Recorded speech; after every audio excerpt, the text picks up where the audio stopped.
तपः, तप करना, तपस्या करना, ये बहुत ज़रूरी है। एक संतोष और एक तप, ये दो चीज़ें अगर कोई व्यक्ति जीवन में अपना ले, वो बहुत खुश हो जाएगा, बहुत सुखी हो जाएगा, कभी दुखी नहीं होगा, हर परिस्थिति में वो मस्त रह सकता है। तो तपस्या क्या है? इस संसार में जिसने भी जन्म लिया उसको कुछ ना कुछ दुख तो भोगना ही पड़ेगा, वो दुख से बच नहीं सकता। न्याय दर्शन के सूत्र में हमने पढ़ा ही था कि दुख का कारण है जन्म लेना, और योग दर्शन में भी पढ़ा था दृष्टा और दृश्य का संयोग ये दुख का कारण है। तो जब जन्म ले लिया तो दुख तो आना ही आना है, कुछ तो आएगा ही। जितना हम बुद्धिमत्ता से अपना काम करेंगे, सावधानी से काम करेंगे, उतना ही दुखों से बचेंगे, कम से कम दुख भोगेंगे और उतना ही अधिक से अधिक सुखी रहेंगे। जितना सावधानी से, बुद्धिमत्ता से, ईमानदारी से काम करेंगे, सच्चाई से, उतना ही कम से कम दुखी होंगे। फिर भी जो दुख आएगा, थोड़ा बड़ा जो भी आएगा, उसको हमें सहन करना होगा। इसका नाम है तप। जो जीवन में कष्ट आते हैं, दुख आते हैं, उनको खुश होकर सहन करना। सहन तो करना ही पड़ेगा, चाहे खुश होकर सहन करो चाहे दुखी होकर, सहन तो करना ही पड़ेगा।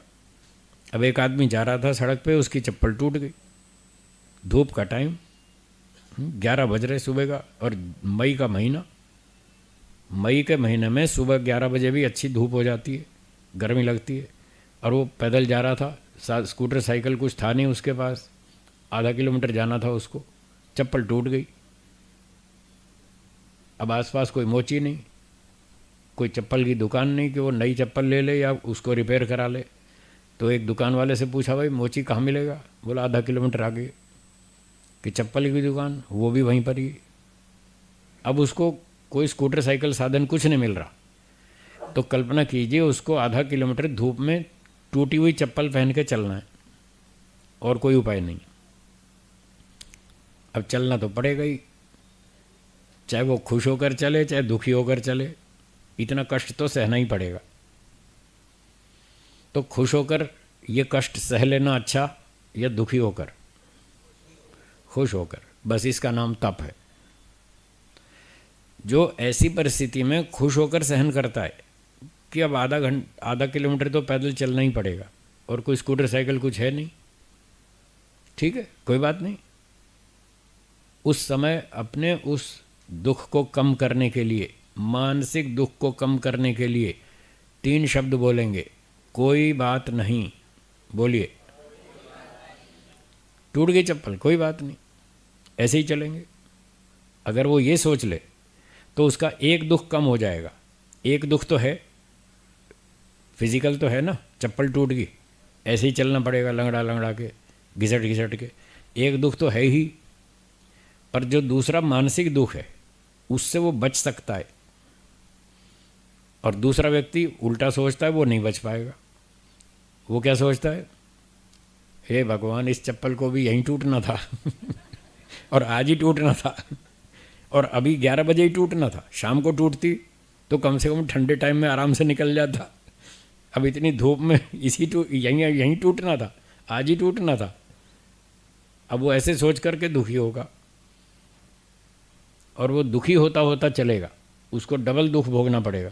एक तो चप्पल टूट के घिसट घिसट के चलने का दुख, और एक मानसिक दुख।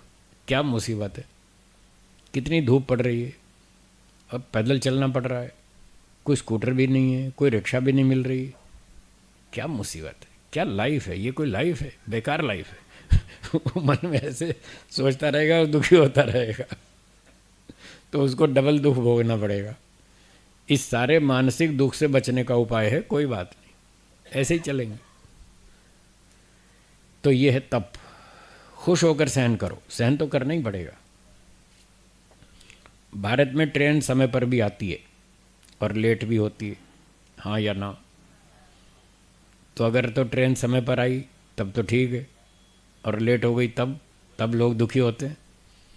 तब लोग दुखी होते हैं, 2 घंटा लेट है भाई, हमारा काम बिगड़ जाएगा। आगे बड़ौदा में एक ऑफिस में जाना है और ट्रेन है 2 घंटा लेट, अब क्या करें? तो काम बिगड़ेगा, परेशानी होगी, कष्ट होगा।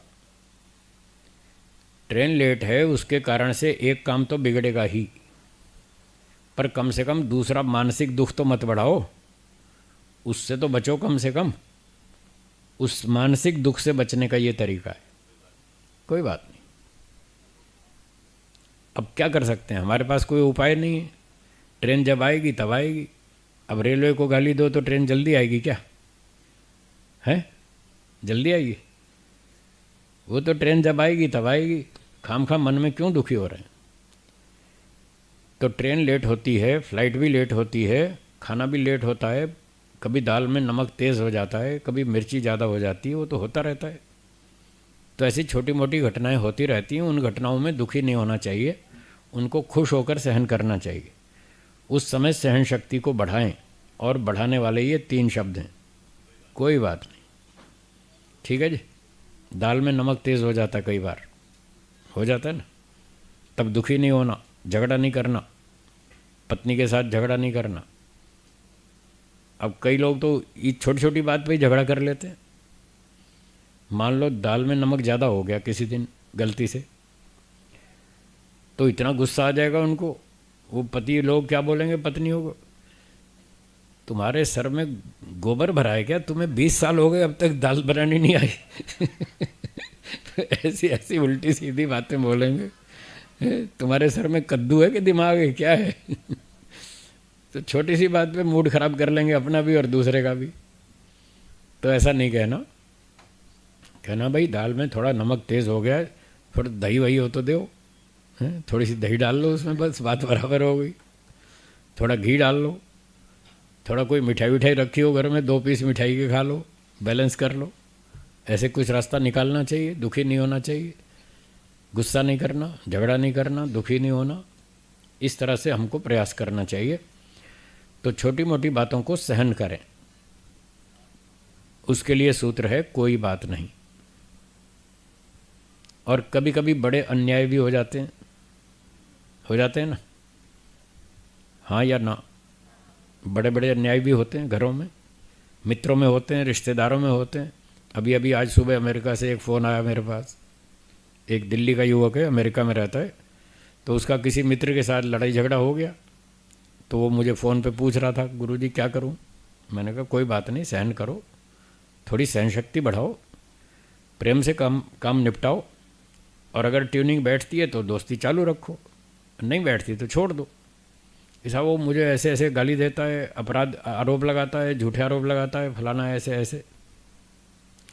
तो मैंने कहा जब कभी बड़ा अन्याय हो जाए तब भी झगड़ा ना करें, अपना बचाव करें। झगड़ा ना करें, अपना बचाव करें। तो बुद्धि से काम लें कि अब इस समस्या से कैसे बाहर निकल सकते हैं। जिस समस्या में फंस गए उस समस्या से वर्तमान में कैसे बाहर निकलें, ये तो सोचें। उतनी तो मेहनत करें। पर मन को शांत रखने के लिए जब आपको वहाँ न्याय नहीं मिल रहा, पड़ोस वाले भी न्याय नहीं कर रहे, घर के लोग भी न्याय नहीं कर रहे, रिश्तेदार भी न्याय नहीं कर रहे, पंचायत वाले भी न्याय नहीं कर रहे, कोर्ट में भी न्याय नहीं मिलता, जब चारों तरफ से रास्ते बंद हों, तो फिर वेद में लिखा है तम वो जम्भे दधमा। क्या लिखा है? वो मंत्र आप जानते हैं ना? योस्मान द्वेष्टि तम वो जम्भे दधमा। उसको फिर ईश्वर के न्याय पर छोड़ दीजिए और अपना भूल जाइए। भविष्य में सावधान रहें, आने वाली आपत्तियों से सावधान रहें कि वो मुसीबत, वो समस्या दोबारा फिर ना आए। इतनी सावधानी आपको रखनी पड़ेगी। और जो हो गया सो हो गया, उसको ईश्वर के न्याय पर छोड़ दें। तो इस तरह से आपकी सहन शक्ति बढ़ेगी। आज लोगों में सहन शक्ति खत्म हो गई, बहुत थोड़ी बची है। इसलिए झगड़े बढ़ गए, इसलिए जीवन कठिन होता जा रहा है। सहन शक्ति है ही नहीं लोगों में। तो उस घटना को, अन्याय को, दुख को ईश्वर के न्याय पर छोड़ दें और 3 शब्द बोलें, ईश्वर न्याय करेगा। हाँ, तो जैसे वो 3 शब्द है ना, कोई बात नहीं, ये छोटे मोटे अन्याय के लिए कोई बात नहीं, और बड़े बड़े अन्याय हों तो ईश्वर न्याय करेगा। बस ये 2 सूत्र याद कर लीजिए 3-3 शब्दों के। आपका जीवन बहुत अच्छा हो जाएगा, बहुत आसान हो जाएगा, बहुत बड़ी बड़ी समस्याओं से पार हो जाएंगे। जो लोग इस विद्या को नहीं जानते, इस तरह से सोचना नहीं जानते, ऋषियों के ग्रंथ नहीं पढ़ते, ऋषियों के आदेश निर्देश का पालन नहीं करते, वो फिर डिप्रेशन में जाते। उनको ये समस्या आती है, धीरे धीरे धीरे गलत सोचने के कारण वो डिप्रेशन में चले जाएंगे, और फिर डिप्रेशन में गए तो और 6 बीमारी और लगेगी, और कई तरह के रोग लगेंगे, जिसको आजकल ये लोग साइकोसोमेटिक रोग कहते हैं, साइकोसोमेटिक डिसीजेस। ये मन से शुरू होते हैं और फिर शरीर में उसका असर होता है। तो ऐसी समस्याओं से बचने के लिए संतोष का पालन करें, तपस्या का पालन करें, 2 शब्द बोलें, कोई बात नहीं, ईश्वर न्याय करेगा। बस, पाठ को विराम। अगली सूचना लालचंद जी।